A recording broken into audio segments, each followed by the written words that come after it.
النهاردة بقى جايب لكم فيلم بادلابور. بيبدأ في مدينة بيون، واحد اسمه لياك وواحد اسمه هارمان. دول حرامية بيدخلوا بنك وبياخدوا فلوس. في الشارع عربيتهم كانت واقفة بس البوليس شافهم.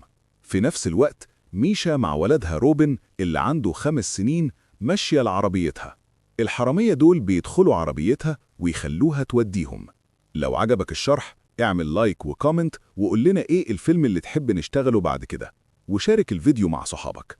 البوليس يبدأ يطاردهم. لياك سايق العربة وهرمان ورا. في وسط المطاردة العربية بتصدم بعربية تانية. الباب يفتح، روبن الصغير بيقع بره العربية ويموت على طول. ميشا بتصوت، بتحاول توقف لياك، بتشده من ورا. لياك بيدور ويطلق عليها النار. ميشا بتقع ميتة. المشاهد حاسس بالصدمة. ده مشهد قاسي جدا. فيلم بادلابور بيبدأ بقوة من أولها. الحقيقة بقى الفيلم ده هيشدك من قلبك. لياك بيقول لهارمان ياخد شوال الفلوس وينط من العربية. هارمان بيعمل كده وبيهرب. البوليس بتطوق لياك من كل ناحية. لياك بيستسلم ويصرخ: أنا ما عملتش حاجة، أنا مجرد سواق، المجرم الحقيقي هرب. المشاهد عارف إن ده كذب، بس البوليس لسه مش فاهم. شخصية لياك من البداية بتكذب. ده إشارة مهمة لباقي الفيلم. اشترك في القناة @Cinema Explained Arabic. راجو جوز ميشا وأبو روبن بيوصل المستشفى. هو بيشتغل في شركة إعلانات. بيحاول يكلم مراته بس هي ماتت. بيروح لولده، هو كمان ميت.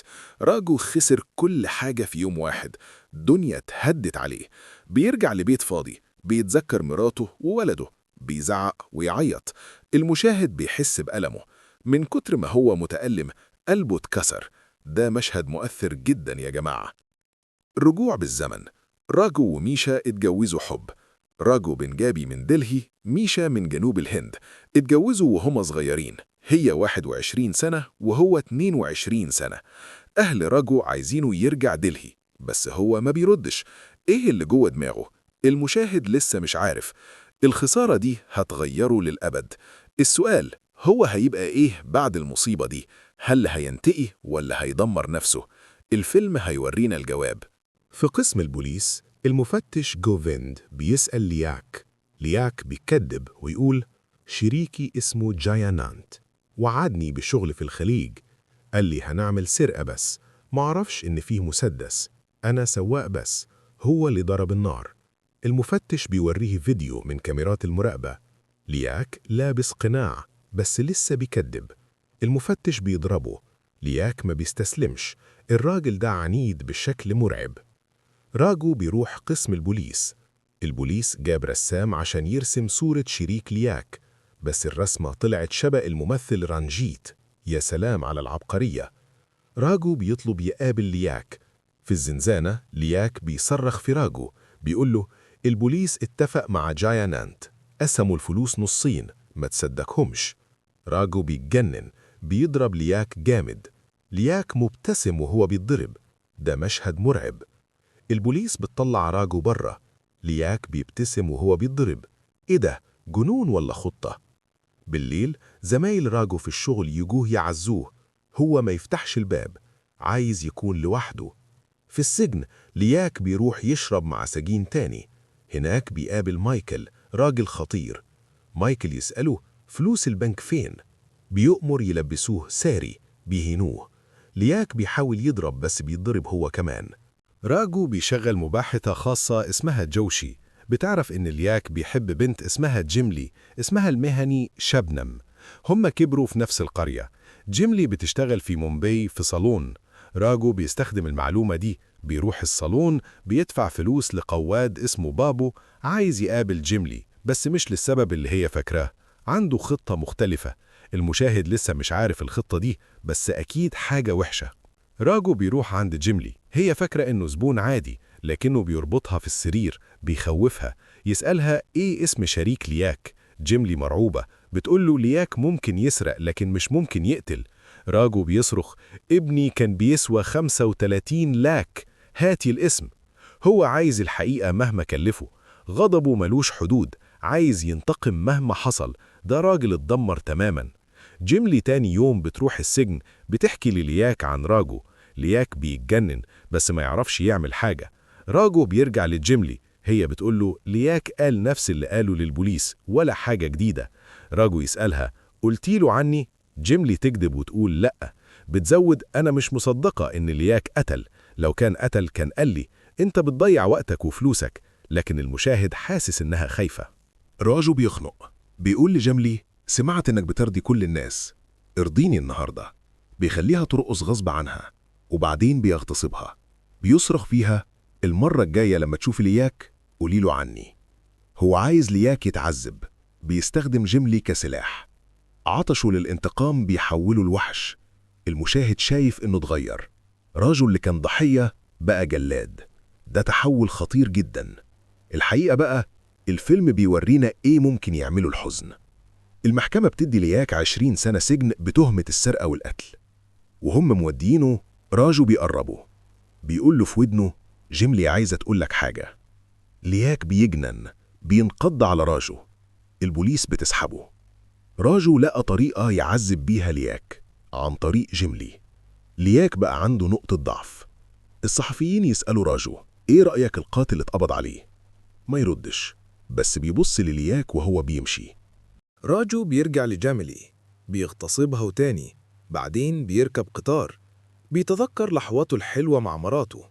راجل قدامه بيعرفه، يقول له انت اللي مراتك وولدك ماتوا في السرقة؟ راجو يقوم وينزل في المحطة الجاية. هو بقى في بادلابور. هو تايه، بيمشي في الشارع وهو يعيط، بيحاول ينتحر، بيرمي نفسه قدام شاحنة بس السواق بيحرف العربية. راجو وعي ويقع ويجيب نفسه. الشاحنة بتصدم في الحيطة. راجو ما بيموتش، السواق واللي معاه بيضربوه لحد ما يغمى عليه، بيقع على الأرض. أوتوريكشا تنقله، بيروح ياخد أوضة في موتيل، بيقول لهم عايزها لمدة 20 سنة. الموظف مندهش، 20 سنة؟ راجو جاد، هو هيستنى.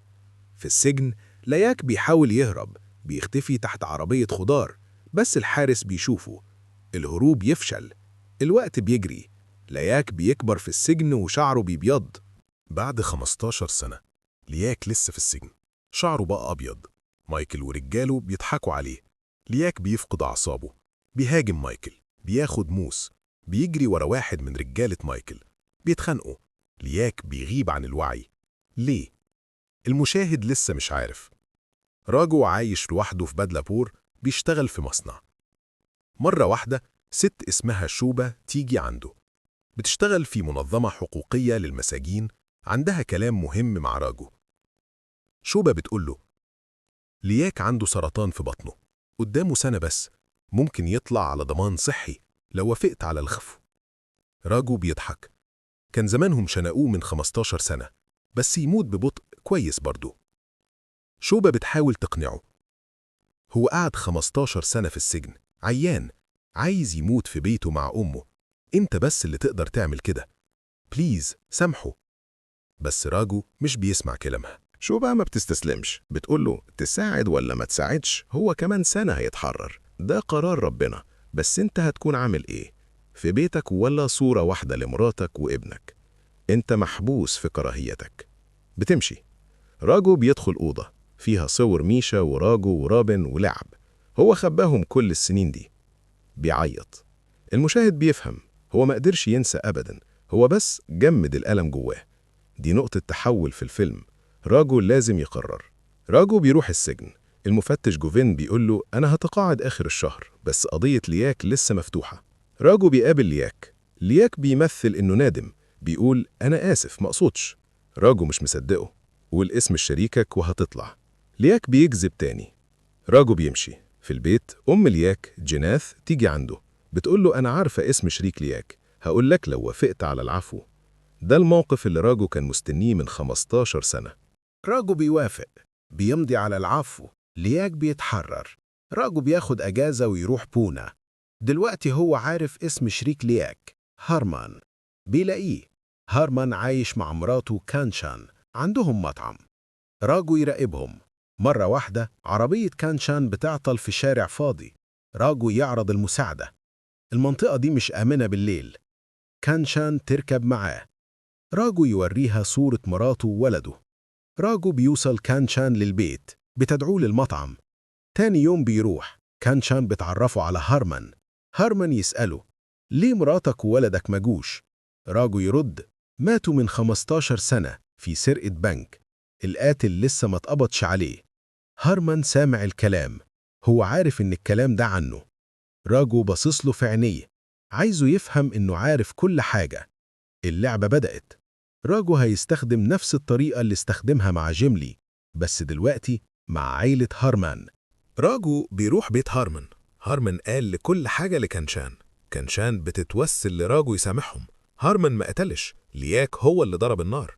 هارمان يعرض فلوس. راجو بيتجنن، بيكسر بيرة في الحيطة، بيكسر كل حاجة في البيت. تدفع كام؟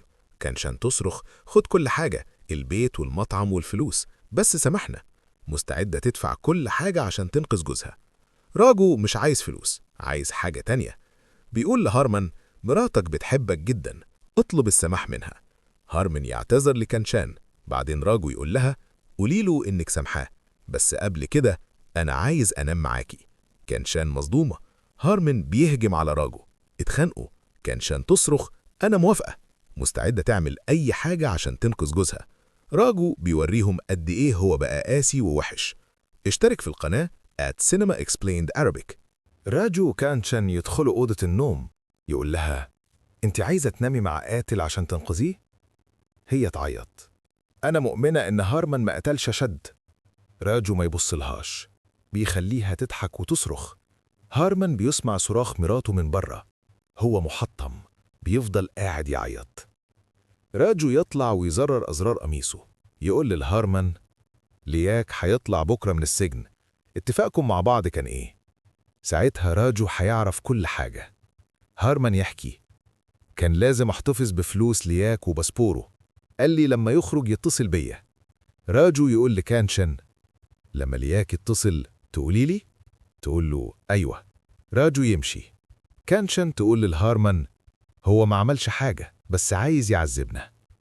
لكن هارمان بقى مدمر، شاف كل حاجة بعينيه. لياك يخرج من السجن، البوليس بتراقبه، عايزين يعرفوا اسم شريكه.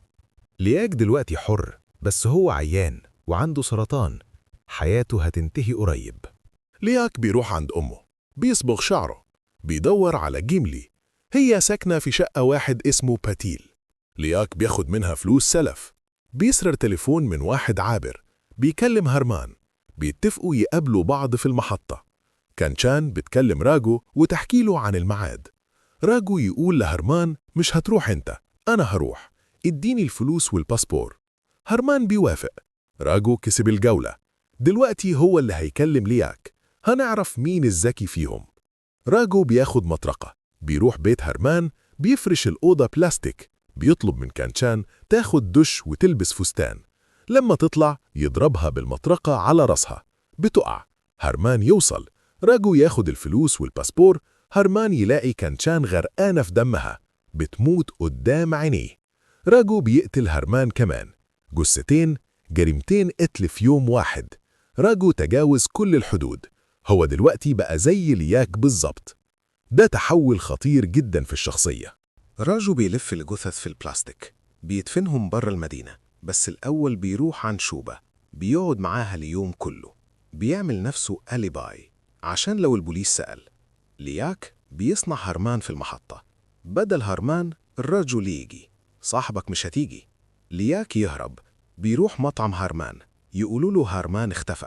لياك بيرجع كل يوم للمطعم، البوليس تلاحظ ده. المفتش جوفند بيبدأ يربط الحكايات. أخيراً الصورة بدأت توضح. البوليس لقت بصمات راجو في بيت هارمان، الكاميرات وريته وهو سايق عربيتهم. المفتش جوفند بيروح لراجو وبيبتز ويقول: فلوس لياك مقابل إني أضيع الأدلة.